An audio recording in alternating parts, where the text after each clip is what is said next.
All righty, I think that we are rocking.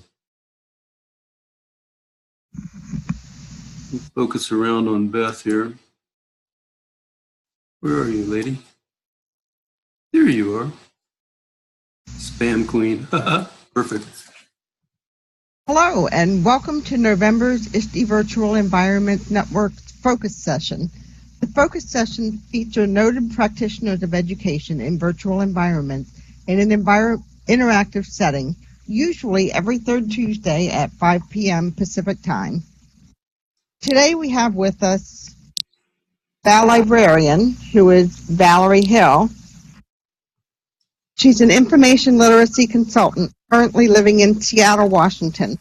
Her interests range from traditional literacy to meta-literacy and new media formats, virtual reality, augmented reality, and virtual worlds. Val researches technology, web development, and libraries. Val tells us, life in digital culture has made us all digital citizens, and a perfect place to explore what that means is a virtual world. Through development of a virtual world character or avatar, we can explore our persona and the responsibilities we have with others, including authenticity, security, privacy, information literacy, and accountability for digital footprints. Tonight we'll visit a community drum created by Dancers Yao, who is also here, for examples of a person into digital citizenship. I'm going to put out an mark for people latecomers, but Val, go ahead. Thank you, Beth. As she said, I'm Valibrarian. You can just call me Val. And I hope that you will take away tonight the idea of how important it is to be a digital citizen, a good digital citizen, and advocate that for the next generation, because our lives have changed very much over the past decade. So how this is going to work, we're going to teleport over to the community virtual library in Library Land to Selby Park. And I'm going to ask you all to sit there for just a few minutes while I sort of just give an overview of why digital citizenship is so imperative. And then we're going to see a project that really makes it personal storytelling. And I love this big research term that kind of is a research methodology for telling personal stories. Listen to these words, I love to say them. Hermeneutical Phenomenology. All it means is understanding a phenomenon through personal stories. So when we get over there, we're going to talk about digital citizenship and then make it personal and think about how each one of us has a personal story of why we're in a virtual world as an educator, how we can model using digital tools and resources for the next generation, for critical thinking and for real learning, as well as just in our personal lives, how to understand how social media has really revolutionized the world. So I'm going to give you all a landmark to Selby Park. And then we'll teleport over, and when you first get there, if you would just have a seat in front of the slides there, we'll get started in Library Land. And I'll also put the URL here in text chat, just in case anybody needs it.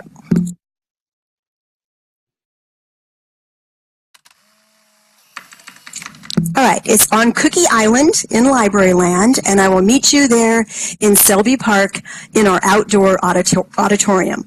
See you there. All right, everybody, let's just put our TP hats on and head over there.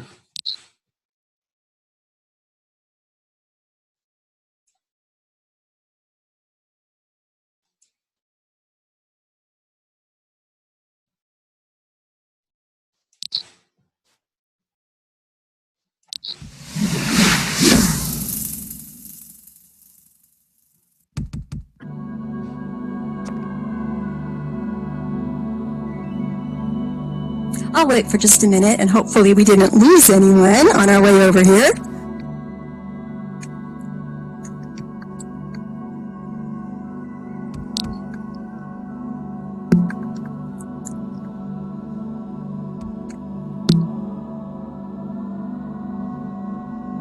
You might pull your camera back. I've got some really big slides here about digital citizenship through immersive learning. And I think we'll just get a little bit of an intro to what digital citizenship is all about as educators, and then we'll walk from here to our digital citizenship drums.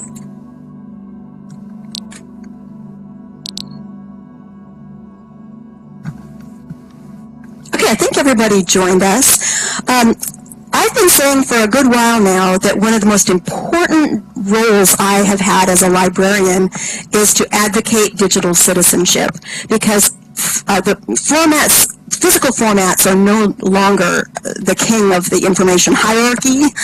Books are no longer top dog, in other words. We all live with digital media as really the top of the information hierarchy. So what does that mean, and how has that kind of changed our world? Well, a lot of us as educators keep hearing for the last decade that education has been disrupted, and we have to embrace all these new tools and embed them in our content, which is really a struggle for a lot of educators. And some of you who have been in virtual worlds understand what I mean when I say that it's been a decade, and still a lot of people don't even understand that there is a potential in a virtual world and have never even tried it. I think 10 years ago we thought that by this time lots and lots of educators would be utilizing immersive environments like this.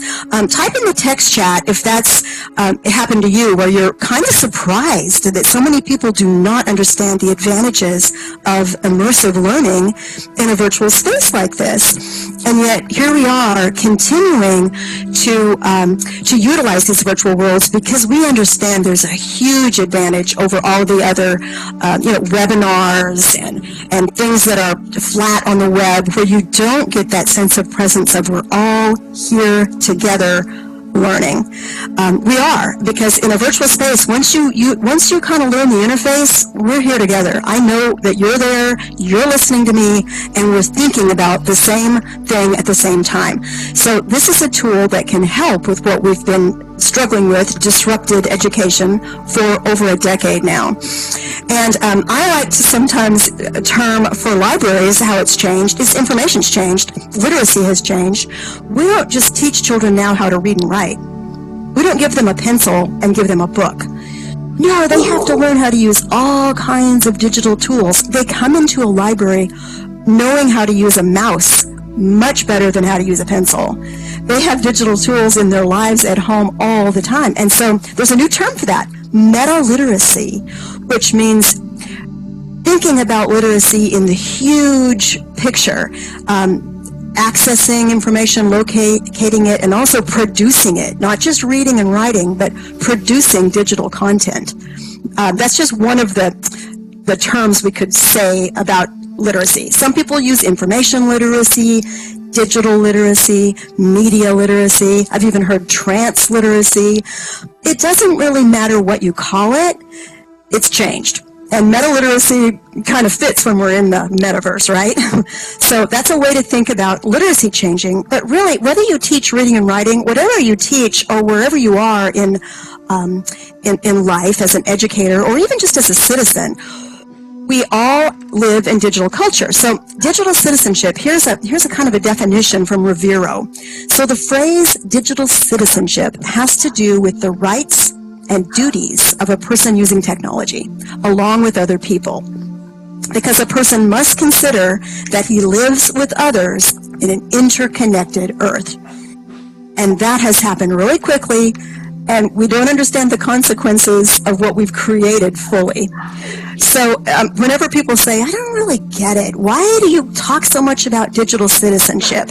I like to show them this picture I took on my phone here in Seattle on the bus the other day. And you've probably seen this everywhere you go. Every single person on that bus was staring at their cell phone. They were elsewhere. They were already in a virtual space. So, oh no, go ahead and share that, Elise. These people were all somewhere else. They were in a virtual space, even though they were riding the bus. So when you think about it, that's what digital citizenship is. It's understanding, where are you? Where is your head? What are you saying? Who are you? What information is coming into your brain, and what are you sharing in these digital spaces where we all live? And all ages, from tiny little toddlers that get, that understand how to touch their digital devices, to the elderly. I put a few little ideas here for you to think about. The first one on the top of that slide, whether or not you have an avatar, we all live in virtual worlds. It's not the avatar that puts us in a virtual world. It's that we have all these digital spaces where our minds can go. And this happened really fast. It happened so fast, we don't really know what that means. We don't know all of the consequences.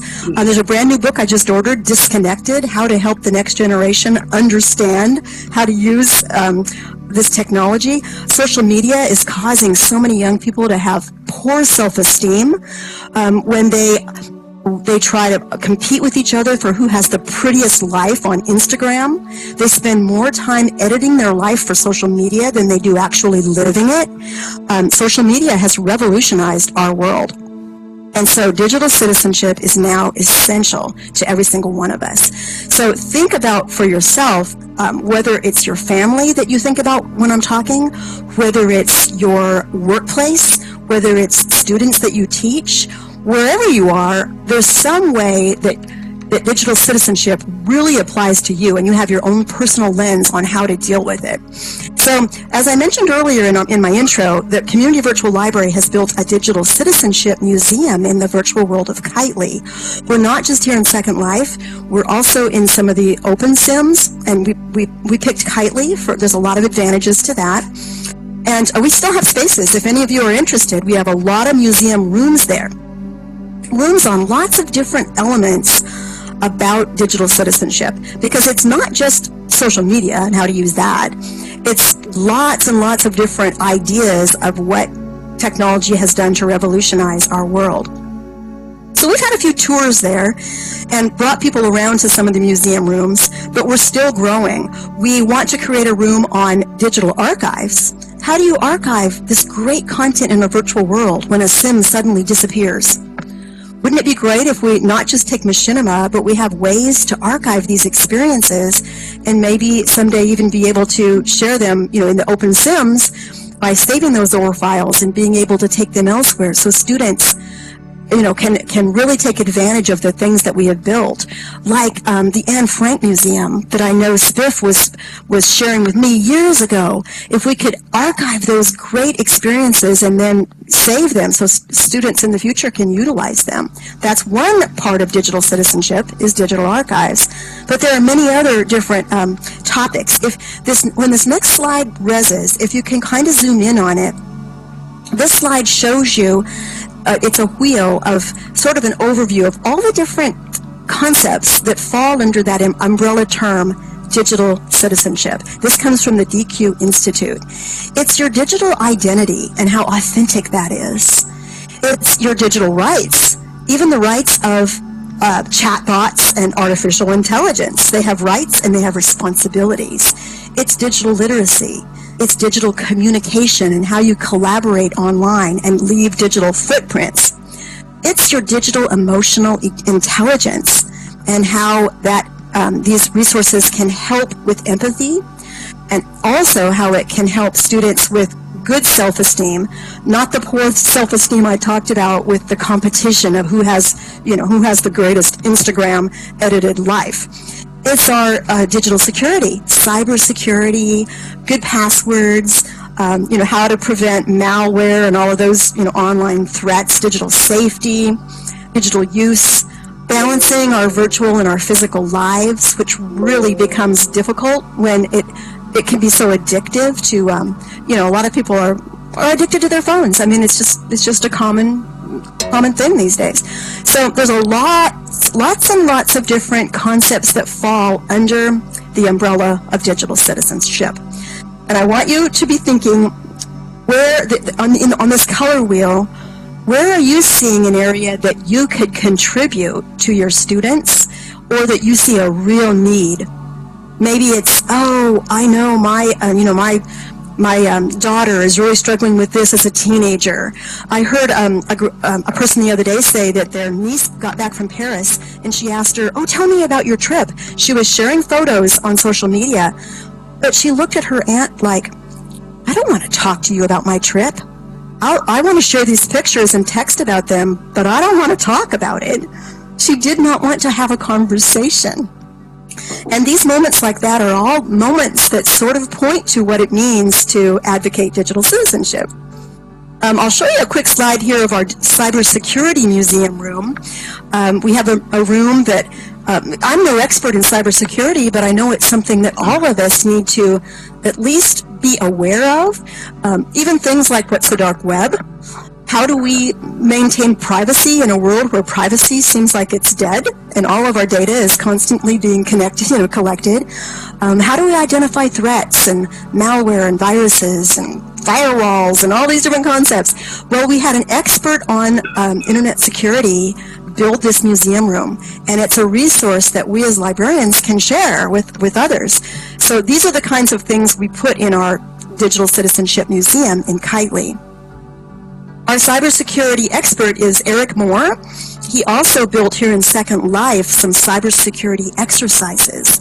We recently had a tour, and some of you might want to contact him later because you could maybe utilize this for your own educational groups. He brought us into a data center where you go in virtually to identify threats like malware and just all kinds of different digital cybersecurity threats. It was very enlightening.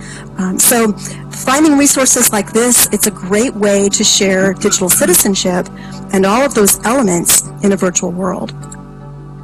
We also have a digital literacy resource library there in Kitely that has all kinds of, just different books, articles, journal articles, even YouTube videos, a lot of resources on this topic. Sometimes it's hard to find when you're just looking on the web, high quality resources on digital citizenship type topics. So you can see that I'm very passionate about the essential need for digital citizenship now that we all live in digital culture. I mentioned earlier we have several other projects in addition to the Digital Citizenship Museum. We're currently working on a virtual world database, which you can add to. We're working on a bibliographical references list with for articles all about these types of topics, particularly in virtual worlds. We recently helped the nonprofit Commons in Second Life renovate their library because we're really seeing here at the Community Virtual Library the importance of us crossing over communities in virtual worlds. Because so many people don't understand their advantages, we need to pool our resources. That's why I really love collaborating here with the ISTE VEN and also with other educational communities. In fact, next month we'll be bringing a tour for ISTE Virtual Environments Network to the Dickens Library and Resource Center. I gave you a little note card about that, and that's on December 11th. We partner with Brant Knudsen at the University of Hong Kong with his Venice simulation. We have a library there complete with a Gutenberg press, and our current project is a hypergrid resource library in Avicon and Kitely. We really welcome other educators to get involved with us on any of these projects that I mentioned because we really need to pool our talent and our resources across communities. So I'm going to leave these references up here. This is just a quick overview, and I hope I wasn't just rambling too quickly, but I wanted to sort of set the tone on what digital citizenship is and why it is so important. And I'm going to ask you to follow me to my right, if you'd all stand up. The digital citizenship community drums are very close to the spot where we are right now, so we're just going to walk a little ways.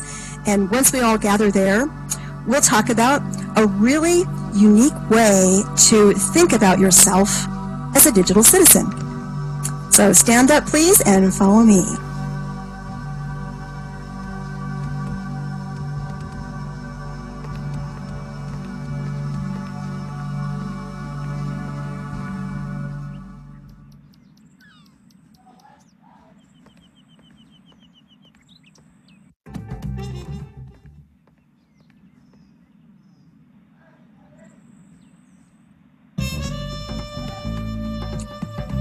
I'll wait just a second until everyone gathers.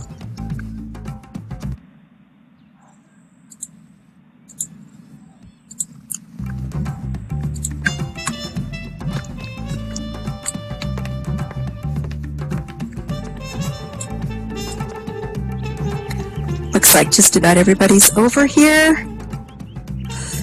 This is one of our exhibit areas here at the Community Virtual Library, and we have others. If you have content that you would like to promote, contact me later, because we have lots of space here to exhibit different things that you might be working on. We've done an exhibit for Brant, who I mentioned earlier, to promote his Venice work, and also his work when he did Medieval Quest. But this exhibit that we have here today is about digital citizenship, and it is our digital citizenship exhibit through community drums. And you will see it's called Exploring Ways of Being a Digital Citizen, Creating a Virtual Community Drum. And I'm going to put in the text chat a YouTube that you could play. You might turn off your sound if it came on to a radio station or something like that. Some people like to play some ancient drums while they're thinking about this idea of storytelling. For centuries, people have sat around campfires and told stories, perhaps to a drum beat.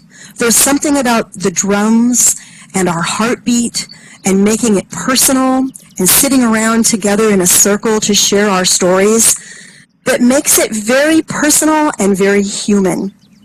Or you can save that drum, just mark that URL if you want to. When you come back in, when you come back to this space, you could play the ancient drums. But what this is, when I first got this idea from Dancers, she put this in our Digital Citizenship Museum in Kitely, and it took me a while to understand that I could tell my story here as a digital citizen. Now, why would I want to do that? Well, storytelling is an ongoing process. We all have personal stories, and every one of you here is a digital citizen. I'm looking at your avatars right now. You've got a unique name. You've got a unique purpose for why you're here, for why you persevere in a virtual world and continue to come to this space. And you have a story, a journey, and it's not over. Stories continue to grow and evolve.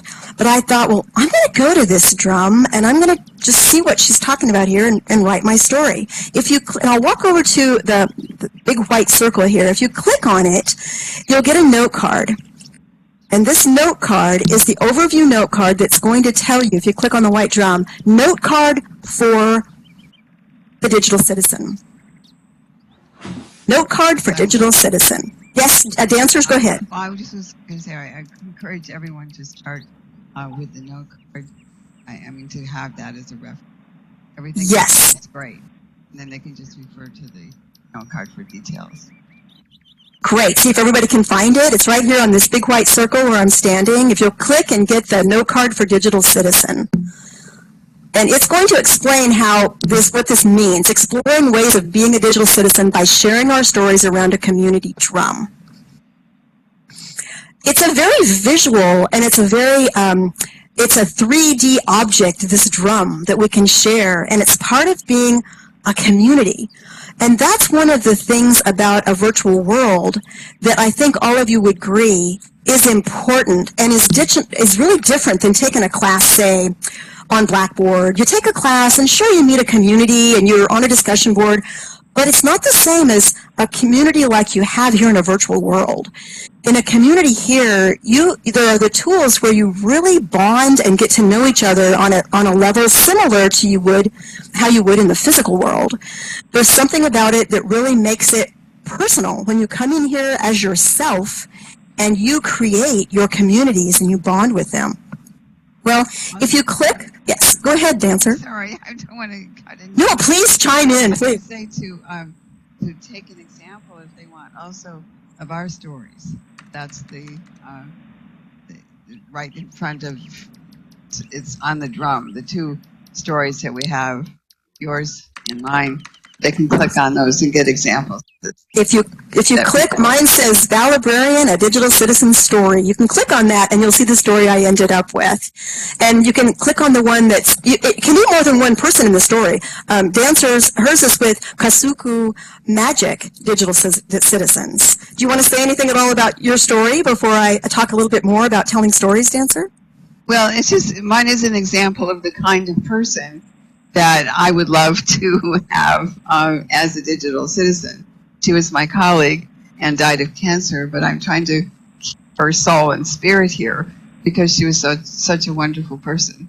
So Kusuko is here, and she represents to me the kind of digital citizen that I would like to emulate. So sometimes you can have a character that you would like to be or to honor. If you don't write specifically about yourself, you can write about someone that you like to just to show what it means to be a digital citizen.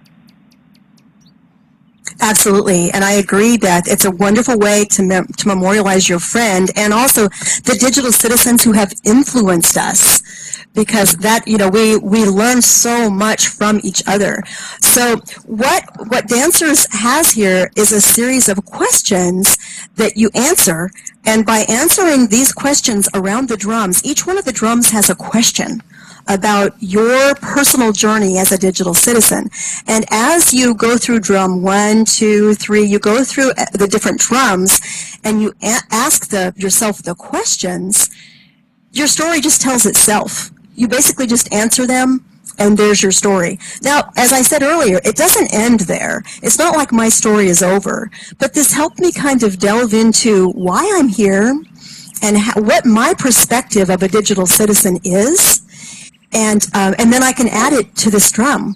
And it's also a way that we can share as a community all these different voices and different perceptions of digital citizenship. So if you scroll down the note card, as you walk by all the drums, each one that you click on will give you a question. The very first one is the one directly behind the large white circle. I'll stand by it. This is drum number 1 over here. And if you click on drum number 1, it actually gives you another note card that asks the question. So each drum gives you a question, and I'll read the first one just to give you a taste of what it is. The first one is defining our character's values. And so for this particular example of making the whole story about yourself as a digital citizen, it tells us, well, what is digital citizenship? And so this drum explains it.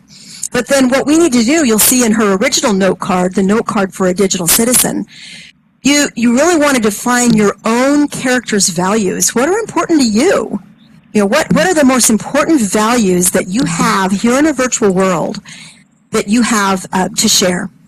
And then each of the 6 drums give you just more information about how you can explore each of the questions. And also things like, what kind of obstacles and events might harm what they value? And how does your character solve those problems? We have all encountered problems in a virtual world. And one of them we mentioned earlier, before we even started here, how frustrating it is as teachers. You teach all day. It's a very, you've got so many things to juggle as a teacher, and it takes so much time. And then to find time to come into a virtual world, it's a huge obstacle. Time to go to all these high-quality events that you want to attend, huge obstacle. How do you meet that obstacle? And one way that I mentioned is by trying to cross our communities together, pool our resources, have more cross-community events where we invite each other and pool our talent rather than isolating ourselves in separate communities. But there's a lot of things people could share about that. How could your digital citizenship character solve problems while you try to achieve your goals? Can you add something else there, Dancer? Yeah, please. Yeah, I was going to say, with the questions, when you're talking about them, this is something that I used for many years when I was a psychologist as a therapist. Now I'm 75 years old and somewhat retired, but I'm not doing the same work in person, so I'm doing it. And what we shared a lot in the telling of stories in the community work that I did, and also therapy, was questions. that help people find ways of expressing, what they really loved and their daily life. So these questions are things you can share with each other, and your particular answers then are ways that you share that people, in a different way. In other words, people are talking about their values. They may be different, but the one thing that's similar is that they're defining the values and things that each person would be. The same with finding an example, how that fits for them to experience their particular values. So this is a different approach in the sense that you're focused on sharing your questions, and then you can share the individual answers. And it gives a way to find commonality among people, because a lot of times people will be in conflict because of their answers, but forget the question is similar. Absolutely. Day, did you have something you wanted to say there? Yeah, I'm glad I came tonight, because this is a topic that I've been thinking about for a year or two now. As many of you know, I run a computer club at my high school, and one of the trends that I've seen, go to Gadget Day, all right. Anyway, one of the things that I've seen is, I think what makes a good digital citizen is someone that's has good values in real life, because I think the technology tends to amplify either good or bad behavior. For example, if I have a student that comes along and they mess up another student's paper, they're only, maybe they tear up somebody's work, okay, they're only affecting one person. But if a student, and we have students now that are getting really good at writing viruses, that are really good at hacking. Cybersecurity information is becoming more and more abundant, with the hope that we make people good cybersecurity experts. But there are some kids that are using that information to magnify their poor skills, and so now they release a virus. Instead of messing up one person's work, they're messing up maybe 1,000 persons' computers that need to be fixed on a network. So that's a concern for me, that I think good real-life citizenship and values sort of just move over into the digital world. And in the same way, what I see happening over the last year or two is that good digital citizenship can be very productive, okay, and magnify in a similar way. For example, just within the last year, I've got students that have worked on digital projects that are now getting into NASA programs. I've got one student that's working with the National Park Service on a project. I've got another that's working with the Smithsonian. I mean, there are opportunities today in the digital world that I couldn't dream of when I was a teenager that these kids have access to. But these people that I've just mentioned, they're not going to talk to you if you treat them improperly, if you're rude to them. But if you are, I think the opportunities are incredible. Absolutely. Those are exactly what we're talking about, is these opportunities that the students have now. But along with that does come responsibilities, you point out. And I love question number 2 that Dancers has here, about, which really makes you think about our avatars and how we use them to communicate. It says, what are examples you might experience your values as a sensory experience, like in your voice, your appearance, your emotional expression, all of those things that are we have to have an authentic avatar to use to communicate, and that is part of our journey of how we are a digital citizen here. And then she also brings in question number 3, designing a map to kind of see us how we might want to cross what we're experiencing now with our journey of how we want to be a digital citizen. So the questions that bring your story here to the drums really make you dig deep into, even things like, why did you choose your avatar name? Why are you dressed like you're dressed? Why? And then you realize, oh, it's all part of my story as a digital citizen. And feel free to chime in if you have something to say about that in either text or in voice. Dancers, anything else about those points? Bringing it into the sensory experience. No, that sounds great. It relates to what I was saying before about how we can share the questions, have different answers, but realize that we're trying to ask the same questions, and they fit to daily life. I mean, all of these are questions, and as I said, that I worked on for many years for people in their both therapy but community projects that they could use as a guide when they're trying to discover things about themselves. So they've been tried out for a long time, and I'm out now more in the virtual world. But it helps to relate back to common questions each time. You know, like if you're wondering about something, sometimes the question can help frame a variety of answers. And they really do help. Yes, I found the questions really made me dig into my story rather than just write a paragraph about myself and why I'm in a virtual world. No, it made me dig much deeper into the whole journey of what's going on here with why we are persistent in being in this kind of immersive learning space. Not only with the 3D part and the avatar part, but also drawing that map, thinking about that question on where are you right now, where were you, what path have you taken, and where do you want to go from here? Really makes you think about, what you're doing here as a digital citizen. Yeah, and what I emphasize all the way through and work, the reason questions also are helpful, is that they go back and forth between the abstract and the experiential kind of knowledge. So you can think about something, but you also want to, and you try something out, is the virtual world to the real world, and see how that works, and then you compare it back to, is that what I really wanted to do? And I also wanted to add is a lot of the experiential level questions here come from acting. I was an actress and studied method acting, so I try to put those. Excellent. And, the whole point of this is that we welcome your stories here, and you might think, oh, one more thing I have to do. I've got way too much on my plate. But you've already got your story. It's basically, once you have the note cards, if you just take that first note card and go in and just think about yourself as a digital citizen and type up a note card, that's it. All you have to do is send a note card to me or to Dancers. I also put a texture. If you want to do a texture, like a picture of your avatar, we will put you on this drum. I would love to see a full drum, and we may even have to make this bigger if there was a ton of people who wanted to share their digital citizenship stories, so that we can let others know that there's a lot of advantages and personal stories of educators that have gained a lot from their use of education in a virtual world. It also kind of helps you think about ways we have overcome some of the problems, and we can help each other with that. So that's the point, is to share your stories. But I also want to point out that they're not over.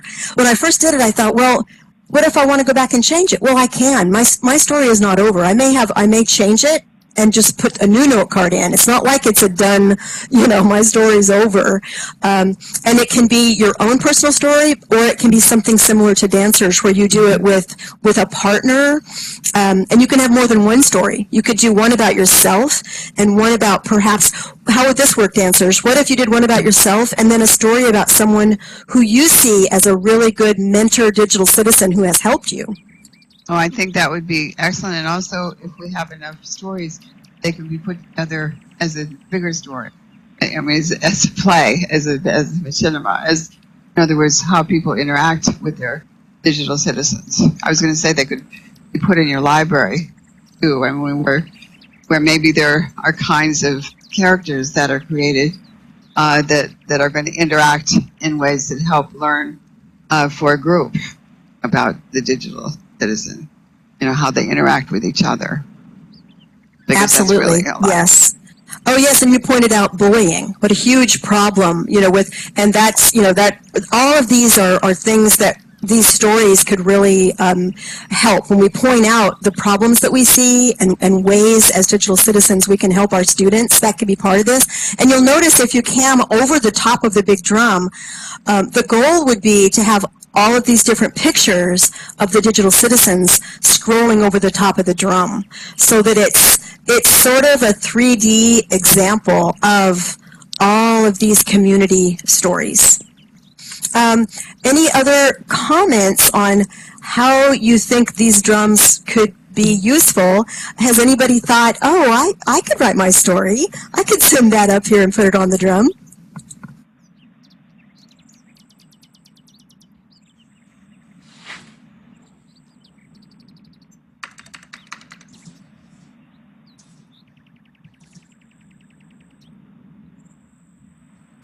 I think with the comments here on bullying, we need to point out that that's something we need to teach really early and young. That I think cyberbullying is absolutely as dangerous as physical world bullying, maybe even more so because it's hard to see sometimes.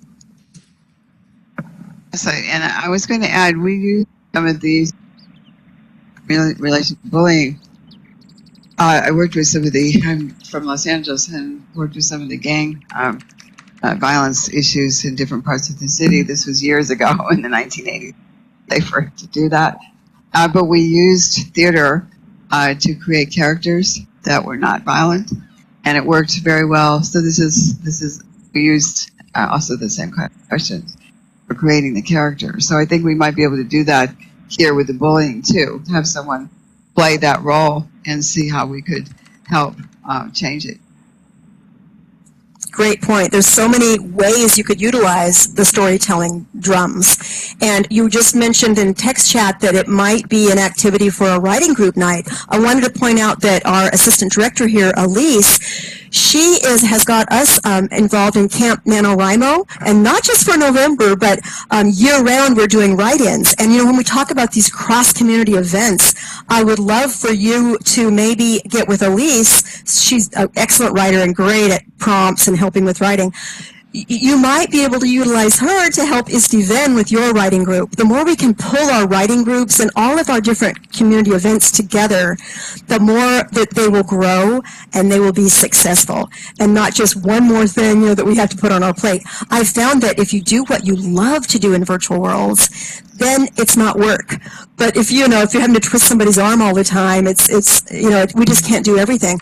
And Elise really does love to write, so this would be a great thing for the writing groups to do.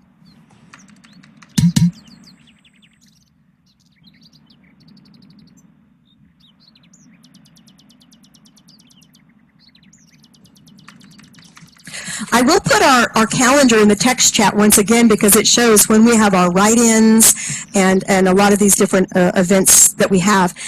We plan to keep this display here so that it can grow. Some of our exhibits are temporary exhibits, and they're only here for, say, a few months, and then they're gone. But we plan to keep this here so it can grow. So I will put my calendar up so you can see when our events are, including our event for ISTE VEN next month, which on the 11th is going to be touring the Dickens Library. So I'm looking at the note card once again to see if there's any other. It was such a rich experience for me to tell my own story. I wanted to look and see if there's anything I missed that was just really a fun part to write about. I think it's, the whole idea of, are you the character you want to be? When you define, why you're here, are all the things that you're doing kind of serving that purpose, because I think I like to put it this way. We're so distracted. A part of digital citizenship is that we live in a distracted world. We get notifications on our phone, bing, bing, bing, bing, bing, bing, click, click, and it's like something's distracting me every minute. And it's like we have so much information coming at us every single day. But when we come here in a virtual world, it's with intent. We have the intention to be immersed for a particular purpose, not just to be distracted by yet another incoming, notification. And that has power. And I think that's kind of what a digital citizen should do, is use technology with intent and purpose, not just with wild, scroll, delete, scroll, delete, scroll, delete. I call that disposable media. This is not a disposable space. This is a persistent space that can grow and help us be critical thinkers.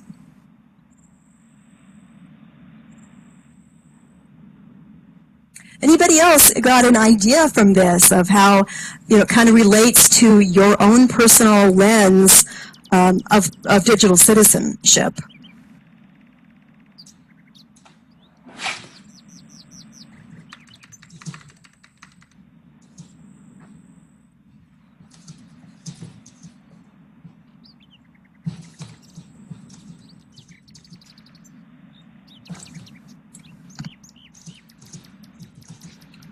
appreciate you doing this tonight. I know digital citizenship is something that's in our technology skills or technology SOLs for the state of Virginia. I know it's in ISTE's goals, and yet it's something that I don't think a lot of teachers really talk about much. So it gets swept under the rug, but I think it's a very important topic. It's probably hidden by all the garbage of multiple choice standardized testing, which I'm not sure is a really great format for hitting digital citizenship. Yes, and you know, as a librarian, I kept hearing for the years, oh, you've got to teach digital citizenship and technology, and cybersecurity. Well, it was all about privacy, but it really wasn't. It wasn't that we're each personally responsible, and that's what the students really need to understand. It's not just an understanding of of a safe password. It's much more than that. And so there's just a lot to it for people to understand what digital citizenship is. And I loved Elisa's comment there about her story is quite bumbling. That would be awesome. It's not just this straight little path of, here's what I am, I'm a digital citizen and I do this. No, it's a crazy journey we're on of trying to juggle all this technology and make mistakes and figure out what we're doing. So I think it would be fun to include those bumbling moments. Yes, for sure. It's like real life. I mean, yourself here too, and explore it in ways that are safe, in ways that they may not be in real life. That's one of, like in the virtual world, that you can try out, and in theater spaces. So they can take all sorts of paths and see which one works and which ones you might not want to take again. Yes, and there's also the whole, there's a lot of things in virtual worlds that, like alts, and you can come in for just about any purpose under the sun, not just education, and that's part of digital citizenship too. When at our first digital citizenship exhibit before we built the museum, I was leading one night. I don't think any of you were here this night, but we came to the exhibit, and towards the end of the exhibit, some griefers came, and they started using all this foul language, and my heart started beating, and I forgot kind of how to ban anyone, and I was just like, what do I do? So I silenced them so I didn't hear them, and I just kept going, kept talking about digital citizenship, and what a great example. Here I was talking about digital citizenship, and it was probably some, I don't know, young people that just wanted to cause a problem. But then I heard later it was a sign of success, because you don't get griefers unless you've got a pretty well-received exhibit. But it was such an example of poor digital citizenship.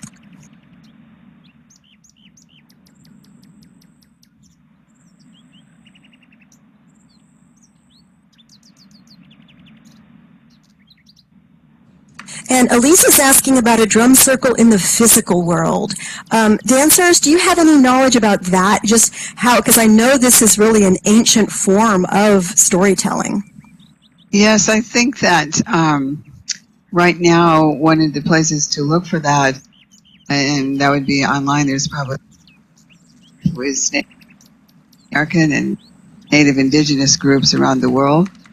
I would suggest looking at some of, I think there's videos on that to see how it started and how they brought drums together. There's, if anyone liked Mickey Hart from Grateful Dead, Drumming on the Edge of Magic, he has a section in his book about the Ojibwa dance drum, how they create their community drums. So there's a lot of different ways that might be expressed in the culture, but with the idea of using music as a place and storytelling as a place. So I start with the ancient stories, and then they can be adapted in all sorts of ways. But it's good to go back to the beginning, I think, and that's a good place to look.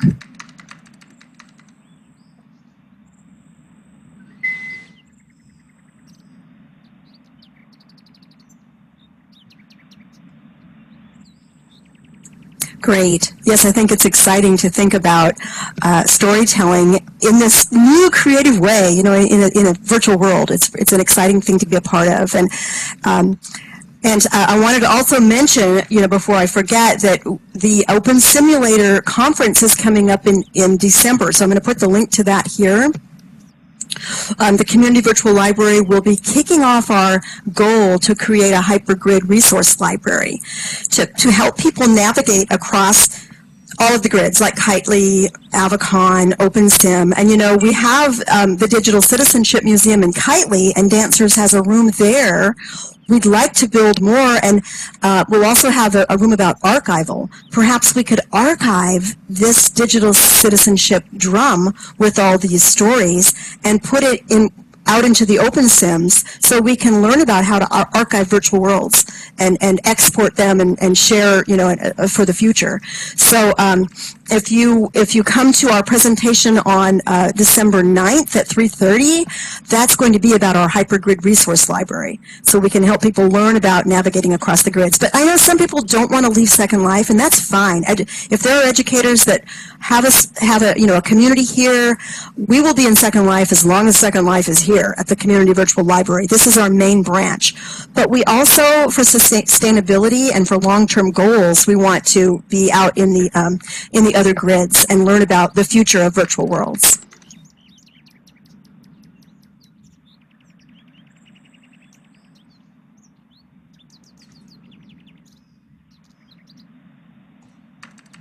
Any other questions or aha moments about these drums? And anybody want to tell that, if you're interested in creating your story, that you might be sending in your note card and perhaps a texture?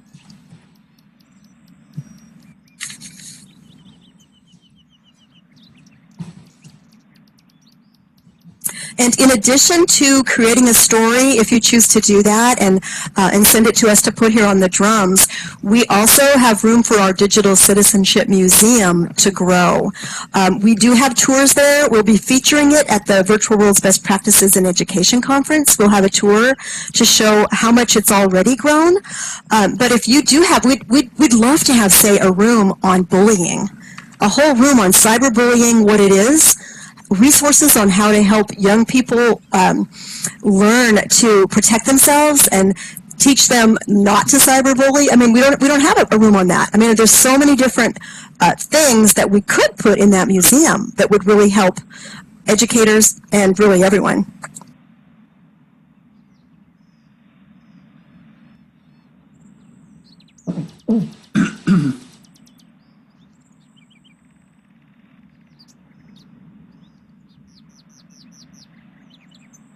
Oh, I think the story could be told in poetic voice for sure. That would be awesome. Digital citizenship poems as well as yes, narrative. As music, as dance, as any way you like to express. There are many ways of a story.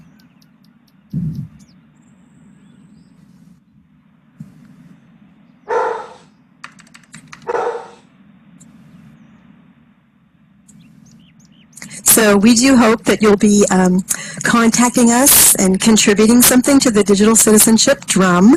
And I do hope to see all of you again next month on December 11th.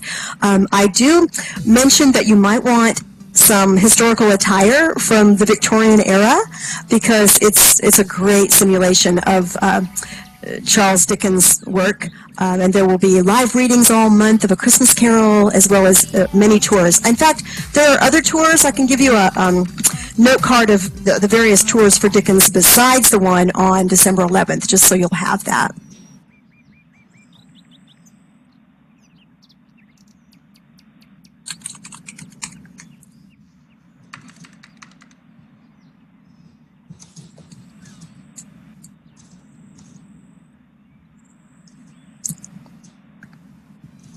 And I'd like to thank you very much for having me tonight. As you can tell, it's a topic I think is really important, and I'm very excited about digital citizenship, and I think it's essential to our future.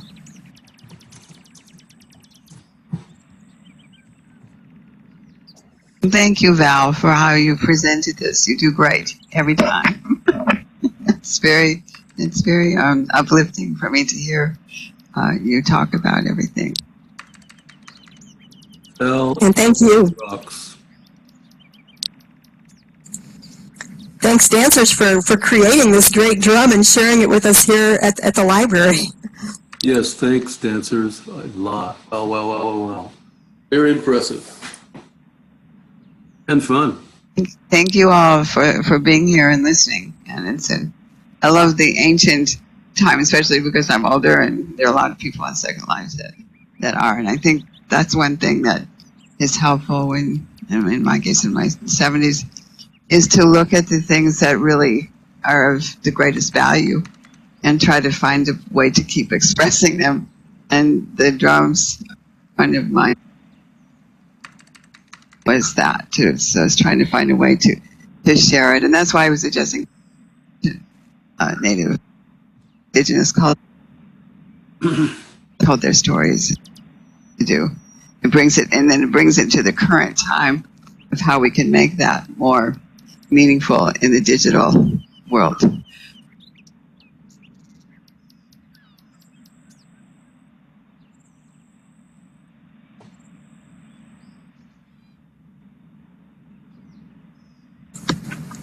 Well, keep in touch, everyone. I do want to reiterate, we need to make sure that we share our events with each other and try to collaborate on them as much as we can. Okay, so I'm going to go ahead and close the recording. Thank you so much for being here, everybody, and especially the Val and dancers for making this happen. It's been really, really thought-provoking. Cool stuff. Thank you. Bye, everybody.